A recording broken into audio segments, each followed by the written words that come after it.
Je peux stationner dans la zone A, B,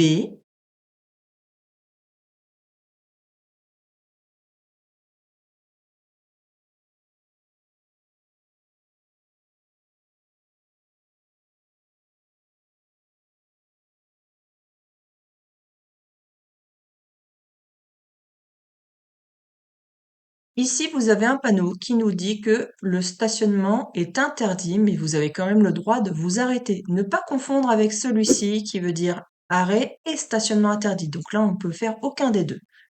Là, il y a uniquement le stationnement d'interdit. Ensuite, habituellement, c'est à partir du panneau jusqu'à la prochaine intersection. Mais là, vous avez un panneau qui vous donne une information qu'il va falloir respecter. Quand vous avez la flèche qui est vers le bas, c'est comme si vous faisiez tomber votre panneau. Et quand vous faites tomber votre panneau, vous voyez bien que la flèche, elle revient bien en arrière. Donc l'interdiction, là, est pour avant le panneau. Donc c'est réponse B.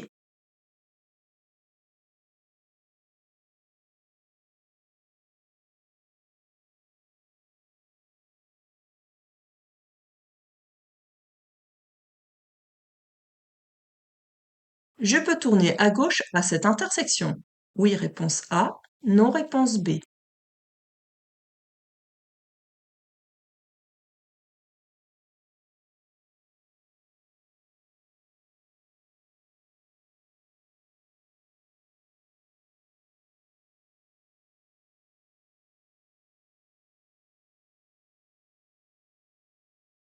Si on revient en arrière dans cette vidéo, donc je vous rappelle que vous n'avez pas le droit de le faire, hein, le jour de l'examen. Vous n'avez qu'un seul visionnage possible. Là, il y a un panneau qui nous dit que c'est conseillé aux cyclistes de prendre la piste cyclable qui est sur la droite. On voit un rétrécissement de voie. On nous annonce un passage piéton, mais on ne nous annonce pas du tout d'interdiction de tourner à gauche. Le marquage au sol, vous voyez, il y a une ligne continue, donc normalement je n'ai pas le droit de franchir la ligne continue, mais vous pouvez voir qu'un peu plus loin, vous avez des pointillés. Donc les pointillés nous autorisent à traverser à cet endroit-là. Donc moi j'ai le droit de tourner à gauche et la voiture a le droit de traverser aussi. Il n'y a personne en face, donc je ne gêne personne non plus pour tourner, donc rien ne m'empêche de tourner à gauche. Donc est-ce que je peux tourner à gauche? Oui, réponse A. Je maintiens l'allure. Réponse A. Je ralentis. Réponse B. J'accélère. Réponse C.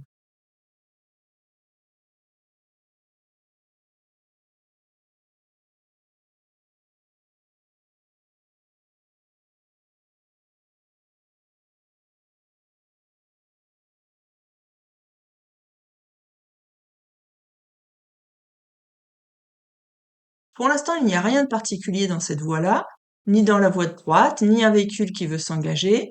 Le feu est très loin, donc j'ai encore le temps de réagir. Mais vous avez vu, là, il y a un danger. C'est qu'il y a un véhicule qui est déjà à cheval sur la route. On voit pas les feux stop d'allumer. On n'arrive pas bien à voir si elle nous regarde, cette personne-là. Donc c'est un danger.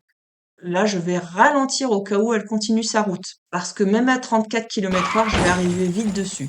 Donc, par sécurité, je ralentis pour éviter un accident. Réponse B. Pour aller à Lens, je vais devoir prendre l'autoroute. Oui, réponse A. Non, réponse B.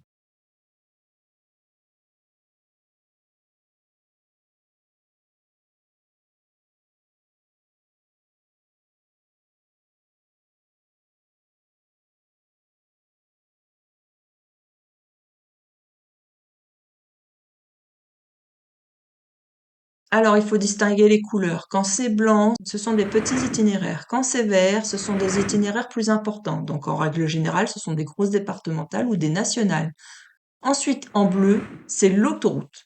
Donc, on voit bien que pour aller à Lens par l'autoroute, il faut prendre à droite. Mais vous avez aussi une autre possibilité qui est ici. C'est une couleur verte. Donc, ce n'est pas l'autoroute, c'est un gros axe. Donc, je ne suis pas obligée de prendre l'autoroute si je prends la troisième sortie. Donc, est-ce que je vais devoir prendre l'autoroute? Non, réponse B.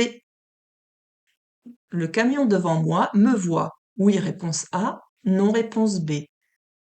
Je circule en sécurité. Oui, réponse C. Non, réponse D.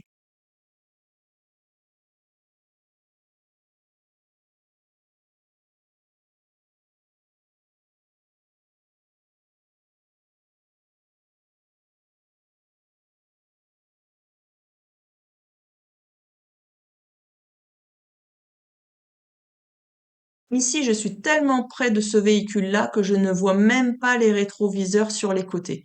Donc, si je ne vois pas les rétroviseurs, lui ne peut pas me voir dans les rétroviseurs non plus. Ce n'est pas possible. Je suis caché par le gabarit du véhicule.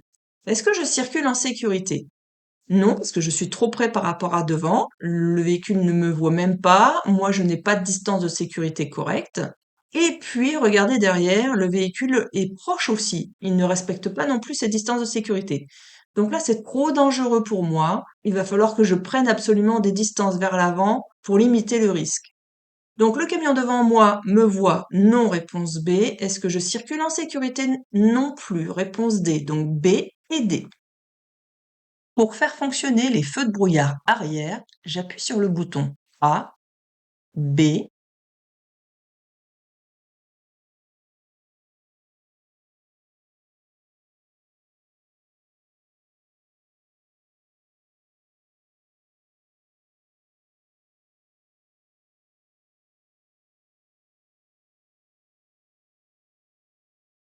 Ces boutons-là, il faut les connaître par cœur parce qu'on peut l'avoir au niveau du code, mais on vous les demandera aussi quand vous passerez votre examen de conduite. Alors, si vous ne savez pas, notez.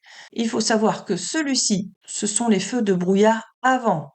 Alors, petit moyen mémotechnique pour retenir ça, c'est que ils éclairent à ras du sol ceux de l'avant pour pas éblouir non plus en face. Donc, comme ils éclairent à ras du sol, vous avez vu, c'est penché vers le bas. Ceux-là, ce sont les feux de brouillard arrière. À ne surtout pas mettre par temps de pluie d'ailleurs, c'est un petit rappel, sinon vous allez éblouir ceux de derrière. Donc là, on vous demande l'arrière, donc c'était réponse B.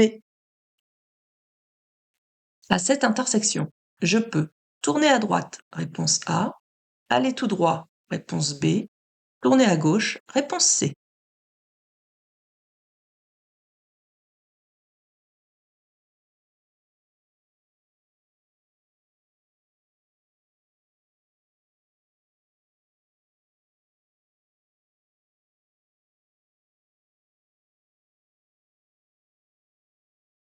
On peut voir au niveau du feu qu'il y a un panneau obligation de tourner à gauche juste après le panneau. Donc c'est cette intersection qui est là. On a une confirmation avec un sens interdit. De ce côté-là, on voit pas encore la signalisation, mais il y aura des sens interdits aussi.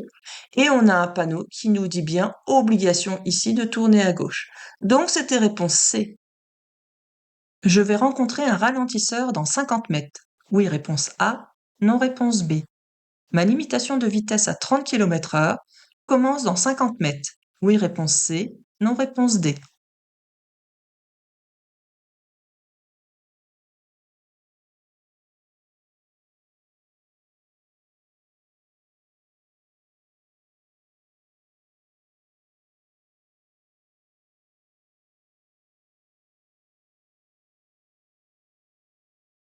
Donc, les panneaux de danger, quand on est en agglomération, sont toujours mis à l'avance et ils sont mis 50 mètres à l'avance en agglomération. Les limitations de vitesse, sauf s'il y a un panneau saut, commencent toujours à hauteur du panneau. À savoir que là, ce sont des panneaux communs. Quand vous avez une limitation de vitesse avec au-dessus un panneau de danger, c'est comme si la limitation de vitesse avait un petit chapeau sur la tête, hein, un petit chapeau triangulaire. Ça veut dire que la limitation de vitesse est pour le ralentisseur.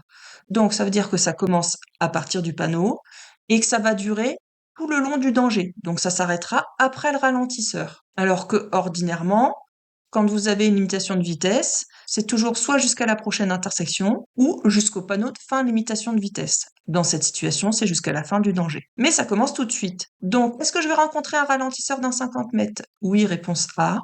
Ma limitation de vitesse commence dans 50 mètres? Non, elle commence tout de suite, jusqu'à la fin du danger. Donc c'était réponse A et D.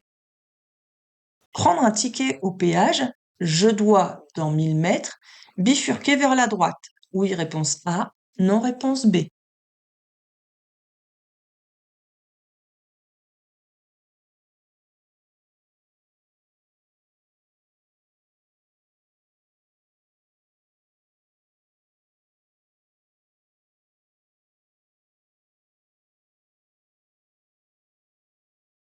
Alors, on peut voir que dans 1000 mètres, il y aura possibilité d'aller à droite. Et le P, c'est pas le P de péage, mais c'est le P de parking. Le péage, c'est écrit, il sera ici, au niveau du trait, là, horizontal.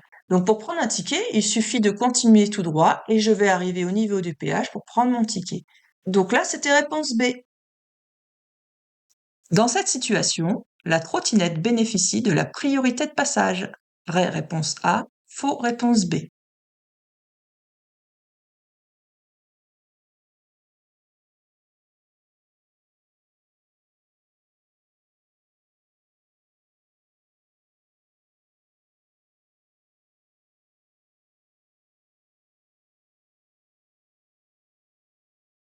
La première chose à faire, c'est de regarder la signalisation, donc les panneaux et marquages au sol.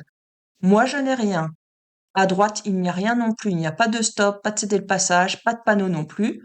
Donc, c'est la règle de priorité à droite. Ce qui fait que moi, je dois laisser ceux qui arrivent de droite. Donc, cette trottinette bénéficie bien de la priorité de passage. C'est vrai. Réponse A. Je tourne à gauche. La voiture bleue passe la première. Réponse A. Ou je passe en premier. Réponse B.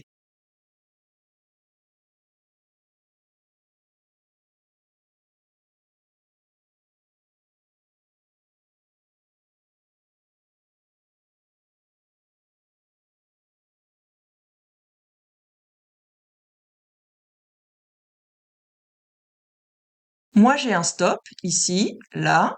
La voiture d'en face a un stop aussi. Donc, on a la même règle de priorité de passage pour l'instant.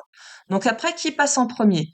Bien, comme je tourne à gauche, je vais couper sa trajectoire, puisque elle n'a pas mis de clignotant, donc on suppose qu'elle va tout droit. C'est donc elle qui est prioritaire, parce que moi, je vais lui couper la route en tournant. Donc, c'était la réponse A. Je peux dépasser cette voiture. Oui, réponse A. Non, réponse B.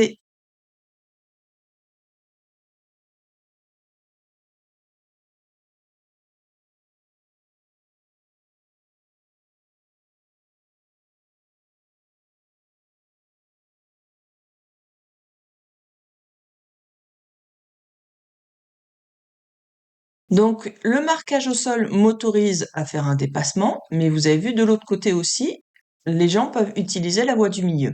Donc après, on va voir lequel de nous deux a le droit d'utiliser cette voie-là. Est-ce que c'est moi ou est-ce que c'est ceux qui arrivent en face? On a l'information avec la croix qui est ici, donc moi j'ai la flèche qui est verte, j'ai le droit d'utiliser cette voie-là. Et les deux voies ici de circulation sont pour ceux qui arrivent en face. Donc ceux d'en face ont le droit de faire des déplacements, mais moi, je n'ai pas le droit d'utiliser cette voie-là. Donc, je ne peux pas dépasser cette voiture-là. C'était réponse B. Il y a beaucoup de vent, j'en tiens compte pour ouvrir ma portière. Vraie réponse A, faux réponse B.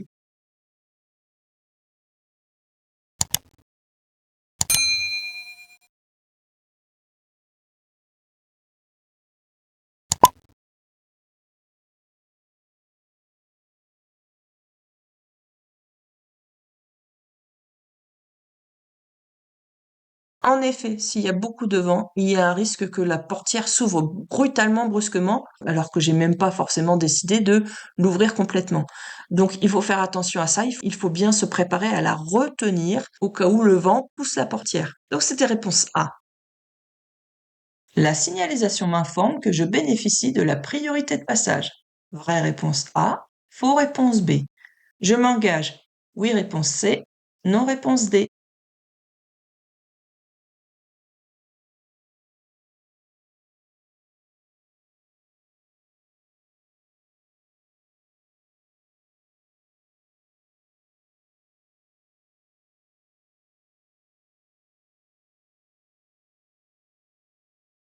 Alors, de ce côté-là, nous avons la flèche qui est blanche. Ceux qui viennent d'en face, ils ont la flèche rouge.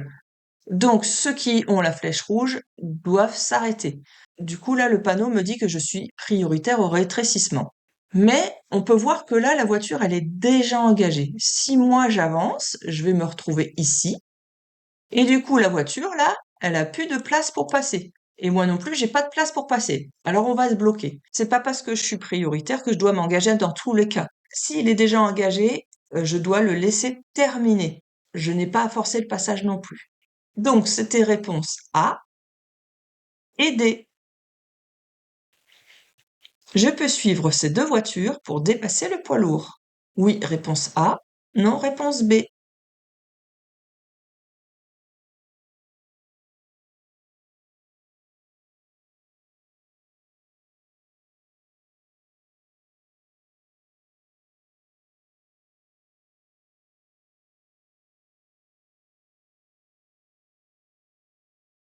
On peut constater qu'on est sur une route à deux chaussées séparées par un terre-plein central.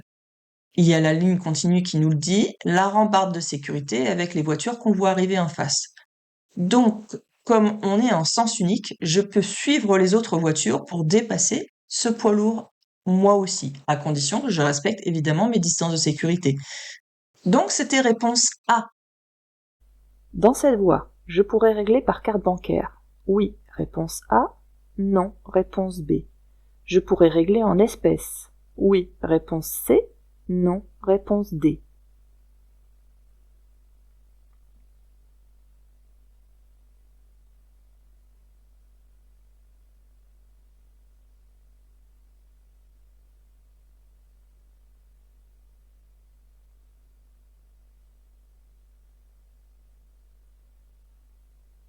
Pour savoir si on peut régler en carte bancaire ou en espèces, il faut regarder la signalisation qui est au-dessus des voies de sortie d'autoroute au niveau des péages. Et là, ça vous indique tout. Alors, T, ça veut dire télépéage. Avec la flèche verte, c'est la voie ouverte. Alors, je vais vous mettre un petit document pour vous expliquer un petit peu tout ça. Donc, quand vous avez une voie ouverte, vous avez la flèche verte. Mais ça veut aussi dire que tous les moyens de paiement sont acceptés. Pièces, billets, chèques. La croix rouge, comme ici, là, vous voyez, la voie, elle est fermée. Là, vous avez uniquement, je vous déplace un petit peu, vous avez uniquement la flèche verte. Donc, vous savez que tous les moyens de paiement sont acceptés.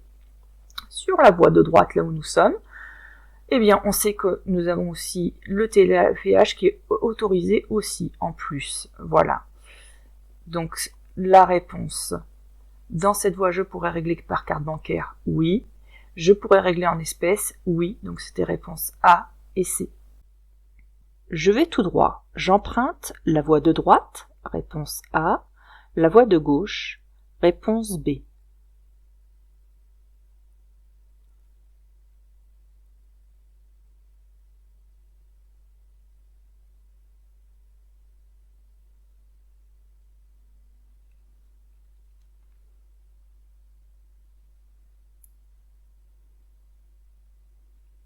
Alors, lorsque l'on observe la signalisation, on voit un panneau bleu qui nous dit qu'il y a une voie réservée pour les bus, avec une confirmation, on voit bien au marquage au sol ici, avec des pointillés bien larges et resserrés comme ça, qui nous signifie que c'est une voie réservée pour le bus.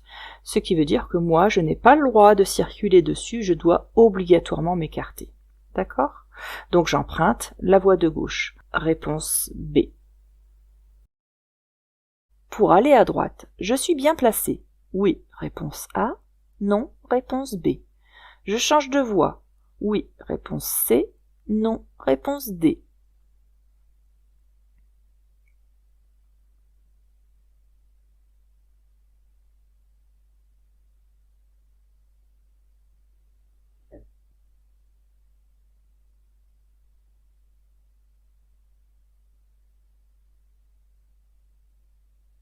On observe, on a un feu, et puis ensuite différentes voies de circulation.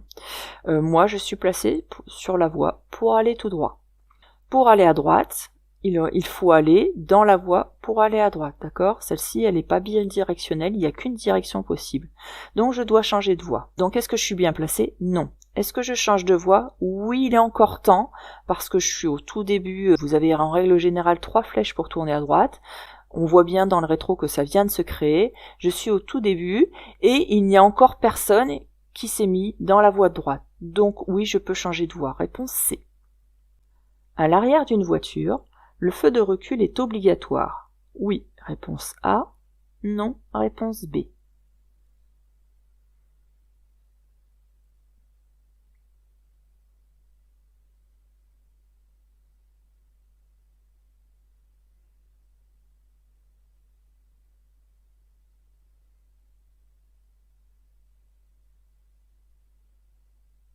Alors sur certaines voitures, ça n'existe pas. Par exemple, moi j'ai une vieille voiture de 1973, elle n'a pas de feu de recul, d'accord?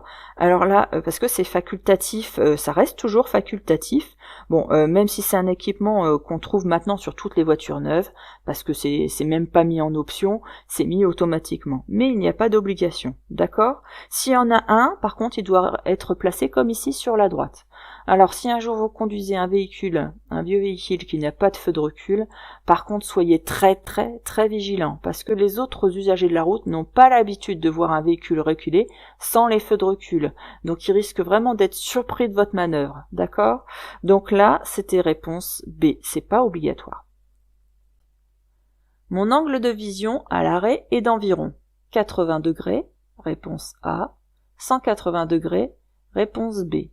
Mon angle de vision à 130 km/h est d'environ 60 degrés, réponse C, 120 degrés, réponse D.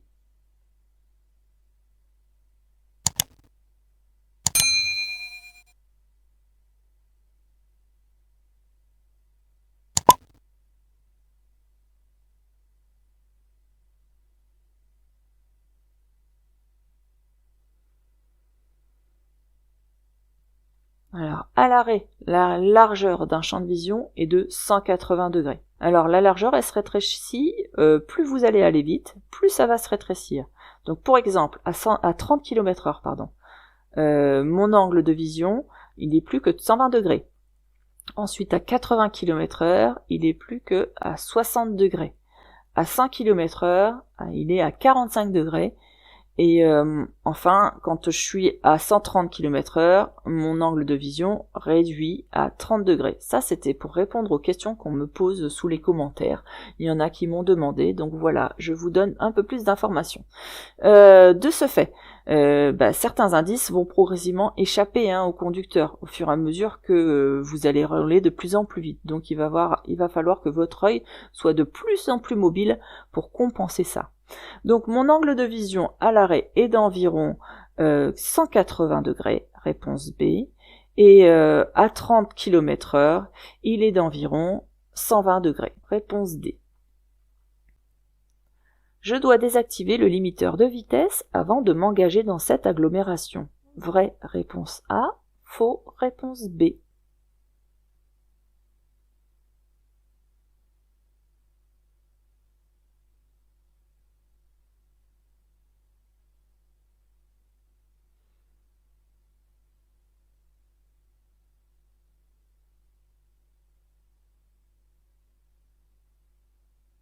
Alors ça, il faut distinguer le régulateur de vitesse et le limiteur de vitesse. Le régulateur de vitesse n'est pas du tout adapté en agglomération, d'accord? Parce qu'il y a beaucoup de changements d'allure.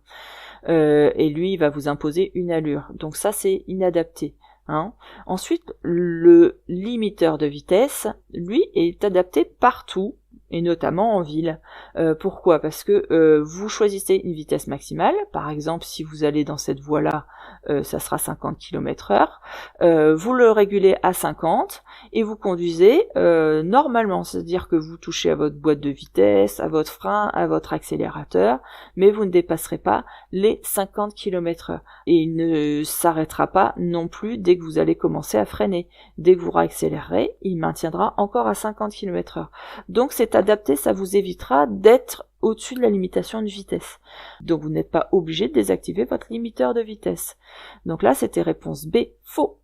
La pression des pneus se vérifie à froid uniquement. Oui, réponse A. Non, réponse B. Une fois tous les 3 mois. Oui, réponse C. Non, réponse D.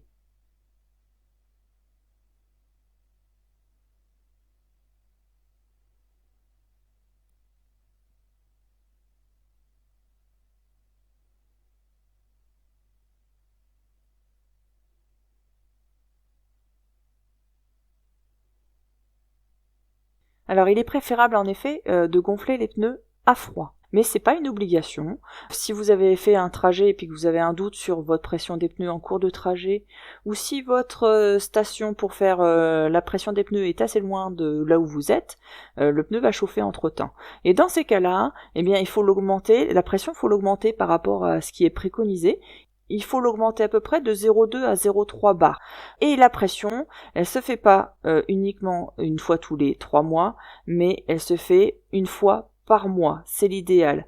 Pourquoi ? Parce que ça va évoluer, s'il fait chaud ou froid, la pression, elle risque de diminuer aussi.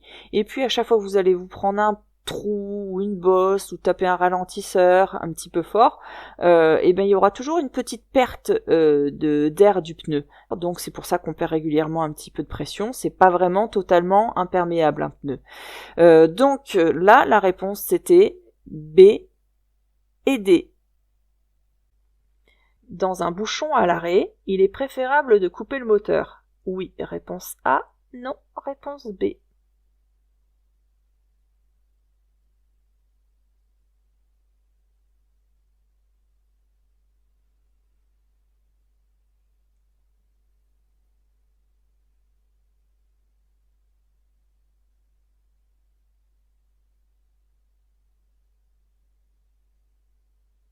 Alors, le fait de couper le moteur, ça permet de réduire la pollution, parce qu'on évite de rejeter des gaz d'échappement. Ça permet de réduire le bruit dans la rue aussi, et ça permet de réduire la consommation, et donc de faire des économies. Pour vous donner une petite idée, un moteur à l'arrêt qui tourne au ralenti, ça consomme à peu près entre 0,5 et 1 litre à l'heure. Donc vous imaginez sur une année, ça peut être important. Donc c'était réponse A, il est préférable de couper le moteur. Le premier acte sur les lieux d'un accident est d'alerter les secours, réponse A, de protéger les lieux, réponse B, de secourir les blessés, réponse C.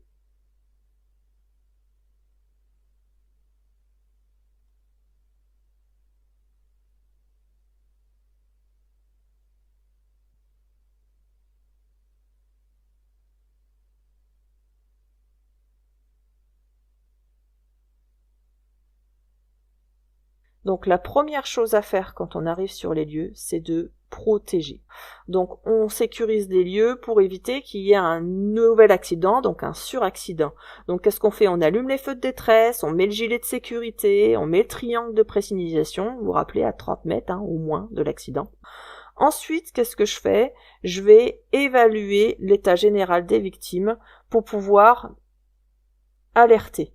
Donc une fois que j'ai protégé, que j'ai observé l'état des victimes pour appeler, pour alerter, je vais ensuite pouvoir secourir. Et ça doit se faire vraiment dans cet ordre-là. Donc le PAS, c'est un moyen mémotechnique de retenir. PAS, P-A-S, protéger, alerter, secourir. Donc la première chose à faire, c'est de protéger les lieux. Réponse B.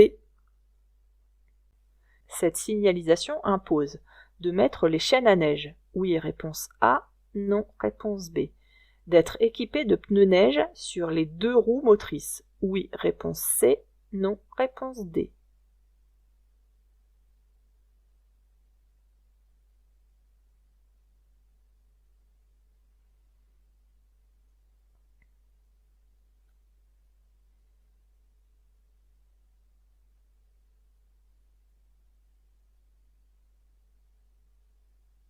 Alors, ce panneau-là, vous allez le rencontrer, vous l'aurez pour la période hivernale. La période hivernale, ça sera du 1er novembre jusqu'au 31 mars. Et puis ça va se situer dans les départements qui sont situés dans les massifs montagneux.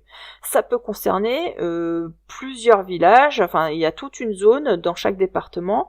Dans ces départements-là, il y aura toute une zone où on va rencontrer ce panneau-là. Alors si vous voulez plus d'informations, il suffit que vous alliez sur le site de la sécurité routière et puis là, ils vont vous mettre toutes les zones obligatoires, les zones où vous allez rencontrer ce panneau-là. Ça vous permet d'anticiper un petit peu et de vous équiper en conséquence. Dans les lieux où il y aura ce panneau-là, les usagers de la route auront le choix entre détenir des chaînes à neige dans leur coffre. C'est pour ça que c'est mis dans une petite valise. Vous devez posséder des chaînes à neige que vous devez mettre au moins sur les 2 roues motrices ou être équipé de pneus hiver. Donc pendant cette période hivernale, vous devez avoir 4 pneus hiver au moins sur votre véhicule. Ça c'est la réglementation. Alors je vais vous mettre ici ce que c'est qu'un pneu hiver. Donc vous avez vu, il y a des petits symboles. Il y a le symbole M+S ou alors MS et MES, mais vous avez aussi ce petit symbole alpin là aussi, avec le petit flocon de dessiné. est-ce que cette signalisation impose de mettre les chaînes à neige? Non, ça n'impose pas de les mettre, parce que pendant toute la période hivernale, il n'y aura pas tous les jours de la neige sur ces routes-là. Donc vous devez pouvoir avoir des chaînes à neige à mettre sur vos roues motrices, mais vous n'êtes pas obligé de les mettre. Ensuite, est-ce que ça impose d'être équipé de pneus neige sur les 2 roues motrices? Non, ça impose pas d'être équipé sur les 2 roues motrices. Ça impose donc les pneus hiver, les symboles que je vous ai donnés tout à l'heure, sur les 4 roues de votre véhicule. Donc là, c'était réponse B et D. Chez certaines personnes, une alcoolémie de 0,8 g d'alcool par litre de sang ne sera éliminée qu'au bout de 8 heures. Oui, réponse A. Non, réponse B.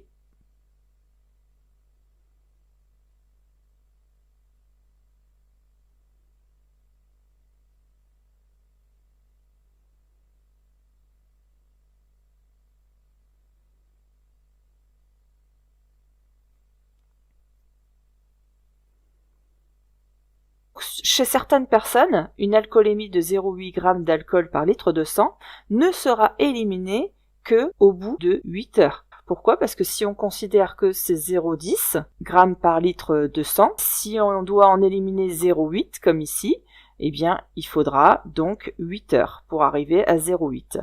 Donc là, c'était réponse A. En enclenchant le sélecteur de la boîte automatique sur P, Parc, je suis dispensé de mettre le frein à main. Oui, réponse A. Non, réponse B.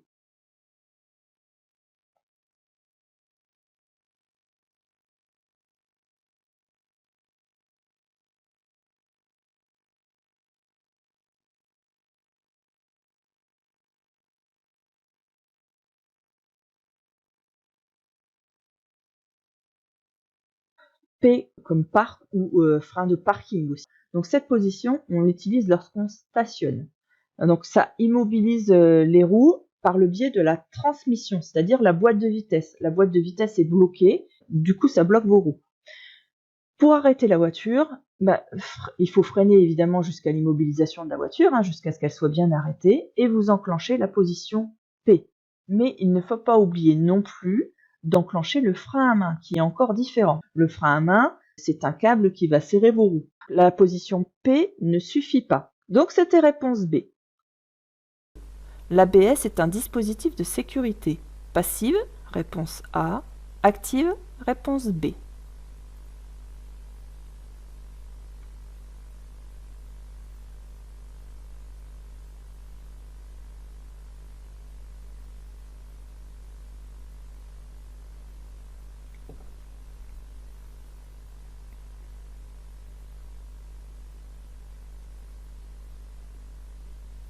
L'ABS, c'est un système qui vous empêche de bloquer les roues si vous freinez trop fort. L'ABS va donc permettre de limiter le risque d'accident. Ensuite, la sécurité passive, ça intervient après l'accident, une fois que l'accident est passé. Je vous donne un petit moyen mémotechnique pour retenir. Passive, accident passé. C'est-à-dire que par exemple, vous avez votre voiture qui heurte autre chose, elle s'arrête net, votre ceinture de sécurité, ça sera un élément de sécurité passif, parce que après l'accident, vous risquerez d'être projeté. Ensuite, vous avez la sécurité active, qui elle va agir pour limiter le risque d'accident, ou même des fois éviter l'accident. Donc l'ABS, c'est bien un dispositif de sécurité active, parce qu'elle empêche le blocage des roues. Donc réponse B. Ayant des problèmes cardiaques, je peux passer mon permis de conduire sans examen médical. Oui, réponse A. Non, réponse B.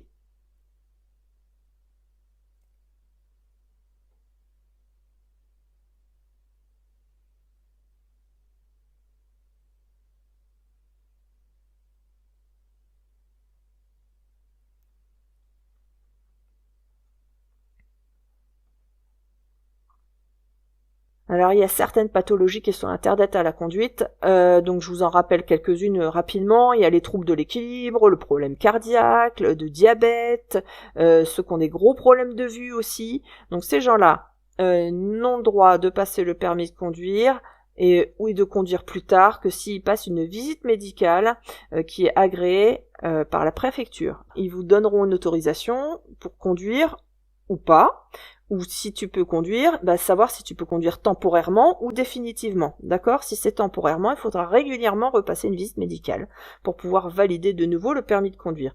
Donc là, c'était réponse B. Le permis suffit pour tracter une remorque jusqu'à 750 kg. Oui, réponse A. Non, réponse B.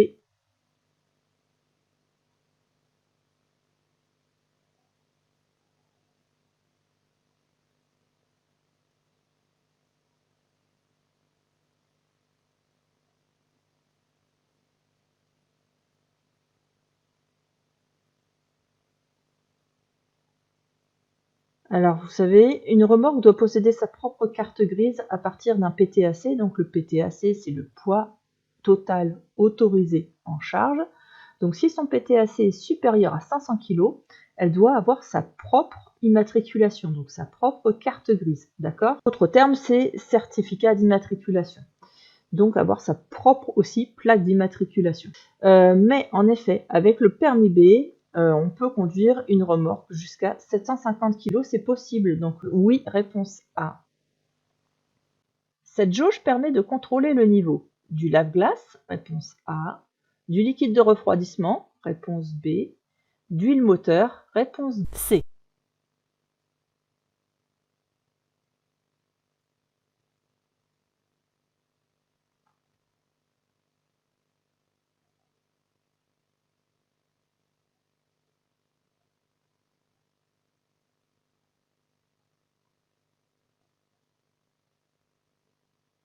Donc ça, qu'est-ce que c'est? C'est une petite tirette avec une grande tige métallique à l'intérieur du tuyau qui va aller prendre le niveau de l'huile moteur. En fait, ça fait comme ça. Vous avez donc l'anneau là que vous allez tirer ici. Hein.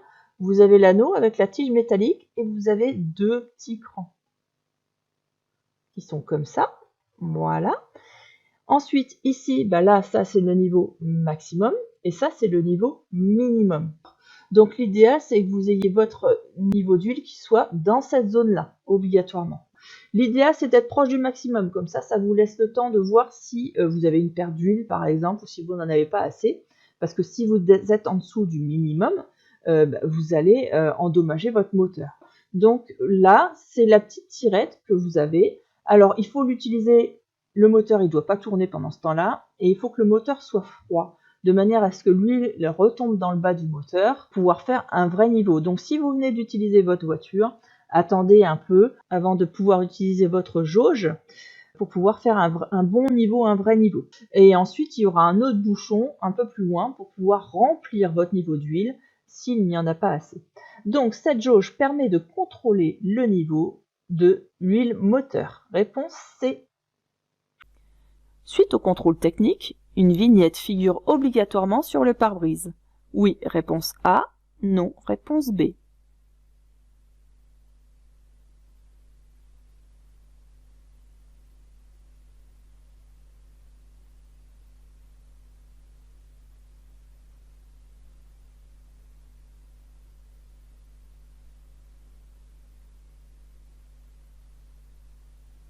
Alors, vous avez encore une fois la question qui dit obligatoirement. Donc, est-ce que je suis obligé de mettre une vignette une fois que j'ai fait mon contrôle technique? Oui, c'est obligatoire. C'est la preuve que vous avez bien effectué votre contrôle technique. En cas de contrôle, il doit absolument être visible. Donc, c'était réponse A. Je suis contrôlé positif au cannabis. Pour que l'infraction soit reconnue, un second test doit être réalisé. Oui, réponse A. Non, réponse B.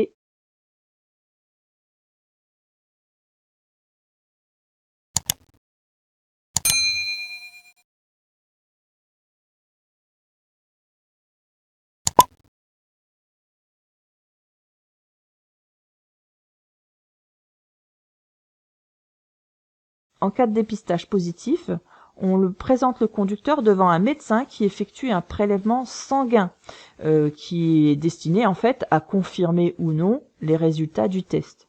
Et ensuite, le prélèvement sanguin est envoyé en laboratoire pour faire des recherches de résultats. Donc c'était réponse A. Je m'écarte sans clignotant, réponse A, ou je m'écarte avec clignotant, réponse B.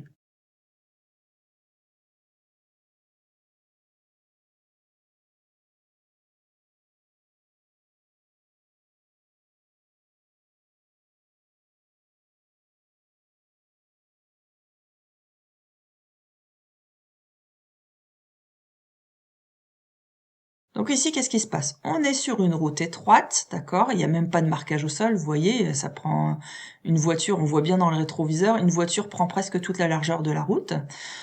Donc les croisements sont difficiles, hein.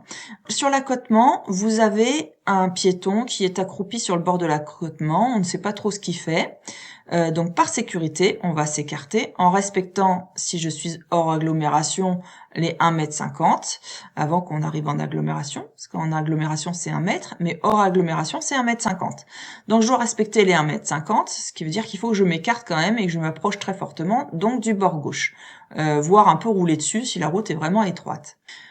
Là, c'est important de mettre son clignotant. Pourquoi? Pour plusieurs raisons. Déjà pour l'informer lui que je vais m'écarter, ça va le rassurer. Ensuite, si quelqu'un arrive en face, surtout que là j'ai pas beaucoup de visibilité, il sera content de voir que j'ai un clignotant à gauche, il va comprendre que c'est pour effectuer un dépassement et que je n'aurai pas forcément le temps de me rabattre assez rapidement.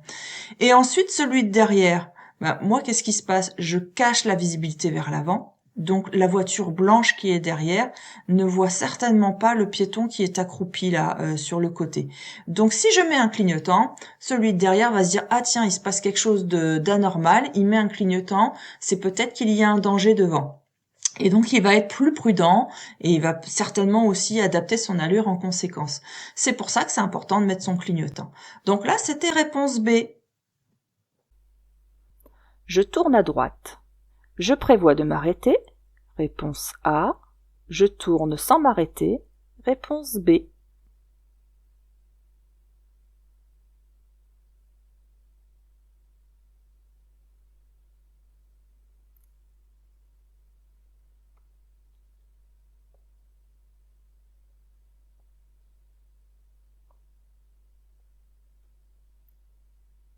Sur la droite, on observe deux choses importantes. Il va y avoir un cycliste, on ne sait pas trop ce qu'il fait, il est un peu caché derrière l'arbre, on a l'impression qu'il est arrêté, mais il va peut-être traverser, et il a l'air d'être sur la chaussée de toute manière.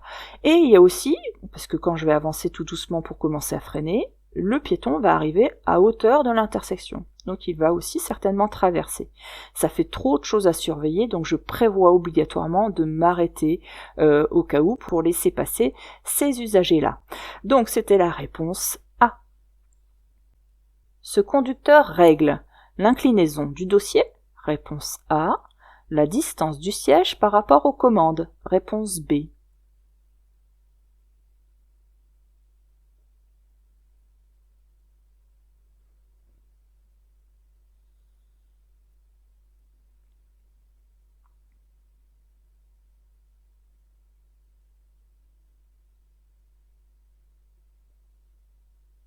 Quand on se penche comme ça pour régler la manette qui se trouve sur le devant du siège, c'est bien pour régler la distance entre le siège et les pédales. Pour régler l'inclinaison du dossier, on la voit, c'est la petite poignée qui est ici.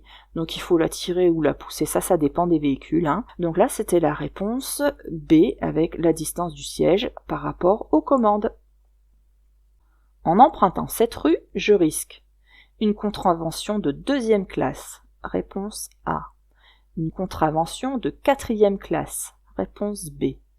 Un retrait de 4 points sur mon permis de conduire. Réponse C. Une suspension de mon permis de conduire. Réponse D.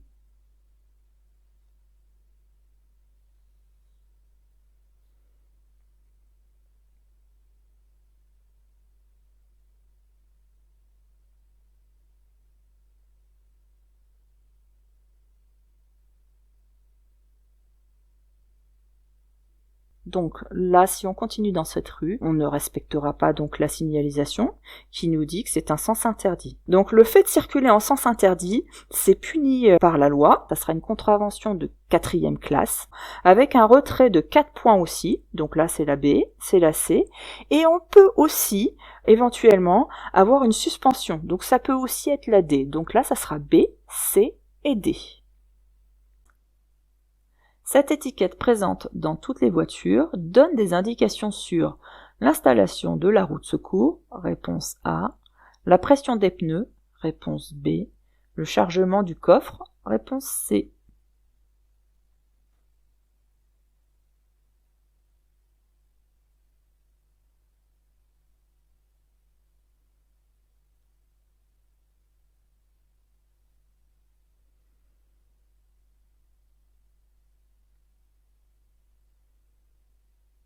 Donc en règle générale, cette étiquette elle est placée sur le montant de la portière ou à l'intérieur. Elle informe seulement sur la pression à effectuer en fonction du chargement de votre véhicule. Donc là c'était réponse B, cette étiquette présente est dans la voiture pour la pression des pneus. Dans ce cas, je ralentis, réponse A, je m'assure que le conducteur m'a vu, réponse B, je klaxonne, réponse C, je dois céder le passage, réponse D.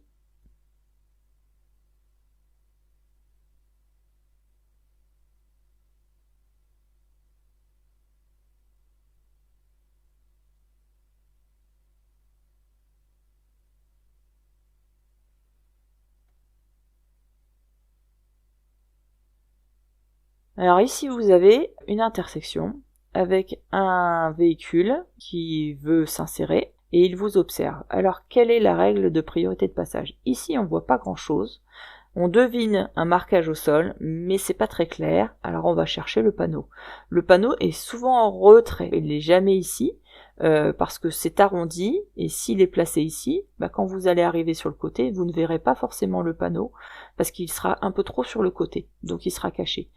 Alors là, on voit un panneau stop, donc il a un stop. Je suis donc prioritaire, je n'ai pas à le laisser passer. Il a un gyrophare, mais il n'est pas allumé, donc je n'ai pas à lui faciliter le passage. Donc dans ce cas-là, même si je suis prioritaire, je vais quand même ralentir un peu, parce qu'il a peut-être estimé, lui, qu'il aurait le temps de passer, alors que moi, j'estime que c'est un peu juste. Et je m'assure que le conducteur m'ait vu aussi. C'est pas pour autant qu'il a décidé de s'arrêter, on est bien d'accord. Il n'a peut-être pas la même vision que nous des choses. D'accord? Donc là, c'était réponse A et B. Il est important de déneiger le toit. Oui, réponse A. Non, réponse B.